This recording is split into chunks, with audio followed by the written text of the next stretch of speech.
আসসালামু আলাইকুম। আজকে হচ্ছে আমরা দূরত্ব পরিমাপে কোণ এই বিষয়টি নিয়ে পড়ব। দূরত্ব পরিমাপে মিটার, কিলোমিটার, ডেসিমিটার, সেন্টিমিটার এইসব জিনিসের যেমন গুরুত্ব আছে তেমন কোণেরও গুরুত্ব আছে। বরং বলা যায় যে এইসব জিনিসে এই মিটার, কিলোমিটারের সাথে কোণের গুরুত্বটা আবশ্যিক। আমি যদি এখন সাপোজ আপনাকে বলি যে এই সাকিব থেকে নকিব আছে 50 মিটার দূরত্বে, শুধু বলে রেখে দিলাম, এখানে চিত্র আঁকা আছে তাই আপনি বলতে পারতেছেন। যদি বলি যে 50 মিটার দূরত্ব, এটা হচ্ছে সাকিব আর ধরিয়েন 50 মিটার দূরত্ব ধরিয়ে ব্যাসার্ধ, তাহলে আমরা জানি বৃত্তের ব্যাসার্ধ সমান প্রত্যেকটা জায়গায়।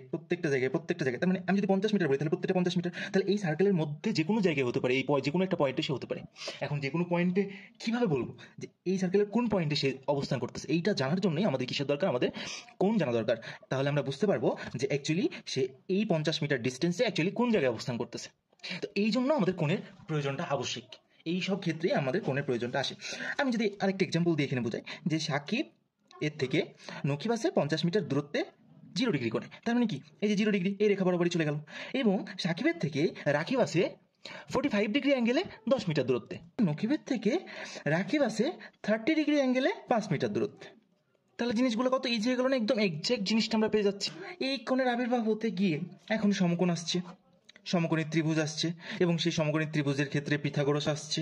এই পিথাগোরাস, সমকোণী ত্রিভুজ, এই সব জিনিস থেকেই ত্রিকোণমিতি আসছে। কিভাবে ত্রিকোণমিতি আসছে? আমাদের এই যে ডিস্টেন্সটার জন্য কি লাগতেছে, একটা দূরত্ব একটা কোণ। পিথাগোরাসের সূত্র দিয়ে আমরা কি করতে পারি, এটা সমকোণী ত্রিভুজের দুইটা বাহু জানা থাকলে তৃতীয় বাহুটা নির্ণয় করতে পারে, বা অতিভুজার এটা জানা থাকলে আমরা এই বাহু, অর্থাৎ যে কোনো দুইটা বাহু থাকলে অপর একটা বাহু আমরা নির্ণয় করতে পারি। বাট বাট আমাদের যদি যে কোনো একটা বাহু দেওয়া থাকে এবং একটি কোণের মান দেওয়া থাকে, তাহলে কি আমরা একটা নির্ণয় করতে পারবো? হ্যাঁ, পারবো। আর এই পারার ক্ষেত্র থেকে আসছে ত্রিকোণমিতি। জ্যামিতিক কোণ আর ত্রিকোণমিতিক কোণ, এই দুইটার মধ্যে পার্থক্য কি তাহলে? জ্যামিতিক কোণ আলাদা করে ত্রিকোণমিতিক কোণ কেন নিয়ে আসা লাগলো? আমরা জানি জ্যামিতিক কোণের সর্বোচ্চ যে বিস্তারটা সেটা আমরা দেখতে পাই অ্যাকচুয়ালি কোথায়? একটা বৃত্তে। এই বৃত্তে অ্যাকচুয়ালি কত ডিগ্রি হয়? 360 ডিগ্রি। এইটাই হচ্ছে জ্যামিতিক কোণের সীমাবদ্ধতা, যে 0 ডিগ্রি থেকে 360 ডিগ্রির মধ্যে সীমাবদ্ধ থাকে।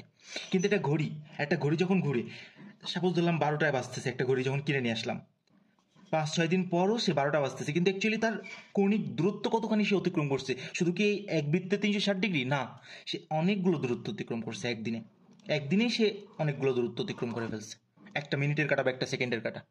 তাহলে এই জিনিসটার ক্ষেত্রেই আমাদের হচ্ছে জ্যামিতিক কোণ থেকে ত্রিকোণমিতিক কোণ। ফার্স্ট যে জিনিসটা লক্ষ্য করলাম, জ্যামিতিক কোণ কি হতে পারে? 0 ডিগ্রি থেকে যদি আমরা জ্যামিতিক কোণকে সাপোজ ধরে নিলাম যে এ দিয়ে প্রকাশ করতেছি আর ত্রিকোণমিতিক কোণকে বি দিয়ে প্রকাশ করতেছি, তাহলে আমার এ কি হবে? 0 ডিগ্রি থেকে 360 ডিগ্রি এর মধ্যে সীমাবদ্ধতা থাকবে। কিন্তু ত্রিকোণমিতিক কোণ কি হবে? ইনফিনিটির একটা মিনিং আছে। ইনফিনিটি মানে হচ্ছে অসীম, যাকে কি কখনো ছুতে পারবে না। সাপোজ আমি যদি বলি আমার কাছে আছে 1 বিলিয়ন টাকা, আরেকজন যদি বলে যে না আমার কাছে তার থেকে অসীম আছে, এবং সে অসীম বললো, তার মানে সে বুঝালো 100 বিলিয়ন। এরপরে যদি আরেকজন বলে যে তার কাছে অসীম আছে, তার মানে হচ্ছে 1 কোটি। তার মানে ইনফিনিটি হচ্ছে এমন একটা জিনিস ইমাজিন করতে যেও ঠিকভাবে করতে পারবো না, এটাকে বলা ইনফিনিটি।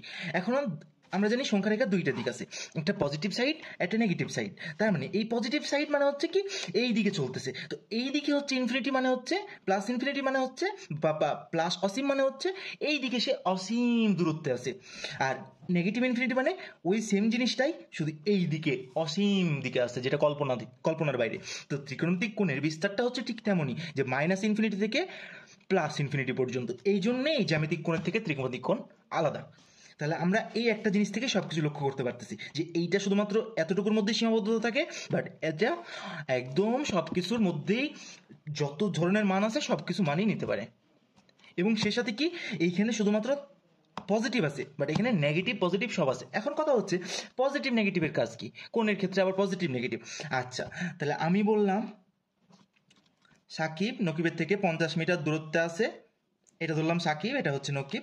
তো 50 মিটার দূরত্বে আছে এবং অ্যাঙ্গেলটা কি, এটা একটা যদি ভূমি এক্সিস্ট করে ভাবলাম, তাহলে এই ভূমিটা এক্সিস্ট করলে 15 ডিগ্রি অ্যাঙ্গেলে 50 মিটার দূরত্বে আছে, তাহলে 50 মিটার 15 ডিগ্রি। কিন্তু আমার কথা হচ্ছে কোন দিকে, ওপরের দিকে না নিচের দিকে, মানে ওই দিকে নাকি এই দিকে, এই দিকে নাকি এই দিকে, কোন দিকে অ্যাকচুয়ালি সে অবস্থান করতেছে নকিব? তো এইটার জন্যই তখন আবার কি হলো, তখন পজিটিভ আর নেগেটিভের আবিষ্কার হলো। কিসের সাথে? কোণের।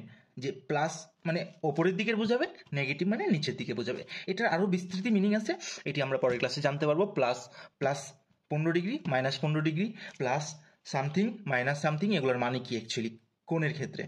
তো এইসব মানেগুলো আমরা পরবর্তীতে জানতে পারবো। লাস্ট টপিক আমরা পড়বো, সেটা হচ্ছে কোণকে কয়েকটি এককে প্রকাশ করা হয়, শুধু যে ডিগ্রি তা না, মিনিট, সেকেন্ড, রেডিয়ান এগুলোতে প্রকাশ করা হয়। আবার ডিগ্রি, হ্যাঁ এই তো এই 4টে টপিকে প্রকাশ করা হয়। এখন এই 4টা একে অপরের মধ্যে সম্পর্কগুলো কি সেটা জানতে হবে। মিনিট মানে হচ্ছে 1 ডিগ্রিকে যদি আমি 60 দিয়ে ভাগ করি তাহলে যা পাবো সেটাকে বলবো 1 মিনিট। তাহলে 1 মিনিট সমান কত হবে? আচ্ছা, তার আগে একটা কথা বলি, ডিগ্রিকে এভাবে প্রকাশ করা হয়, মিনিটকে প্রকাশ করা হয় এই যে এইভাবে, এই চিহ্নটা দিয়ে, আর এরকম দুইটা চিহ্ন দিলে সেটাকে সেকেন্ড বলবো। তাহলে 1 মিনিট সমান কি হবে? 1/60 ইন্টু 1 ডিগ্রি। তার মানে 1 ডিগ্রিকে 60 দিয়ে ভাগ করলে যে কৌণিক দূরত্বটা হবে সেটাকে আমরা মিনিট বলবো। ঠিক সেমভাবে 1 মিনিট 1 সেকেন্ড সমান কত, মানে 1 মিনিট সমান আমরা কত জানি? 60 সেকেন্ড। 1 মিনিট সমান আমরা কত জানি? 60 সেকেন্ড। তাহলে 1 সেকেন্ড সমান কত হবে? 1/60 মিনিট। 1/60 মিনিট সমান কত হবে? 1/60 ইন্টু এই যে 1/60 ডিগ্রি, তাহলে হচ্ছে 1/3600 ডিগ্রি বা 3600 ডিগ্রি। তাহলে 1 সেকেন্ড সমান হচ্ছে এত। তাহলে এটা মাথায় রাখতে হবে, 1 মিনিট সমান হচ্ছে আমার 1/60 degree into 1/60 into 1 degree. 1 second সমান হচ্ছে 1/3600 into 1 degree. Now come to the point, যে আমি যদি বলা হয় 5 ডিগ্রি, তাহলে 5 ডিগ্রি সমান কত মিনিট এবং কত সেকেন্ড? তাহলে আমরা জানি যে 1 ডিগ্রি সমান কত? 60 মিনিট না? এখান থেকে বুঝতে পারতেছি 1 ডিগ্রি সমান 60 মিনিট। তাহলে 1 ডিগ্রি সমান যদি 60 মিনিট হয় তাহলে 5 ডিগ্রি সমান কত হবে? 5 ডিগ্রি সমান হবে আমার কত? 5 ইন্টু 60।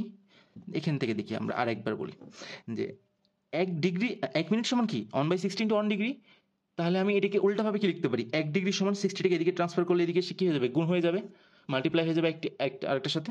তাহলে আমার 5 ডিগ্রি সমান হচ্ছে 5 into 60 minute, which means 300 minute.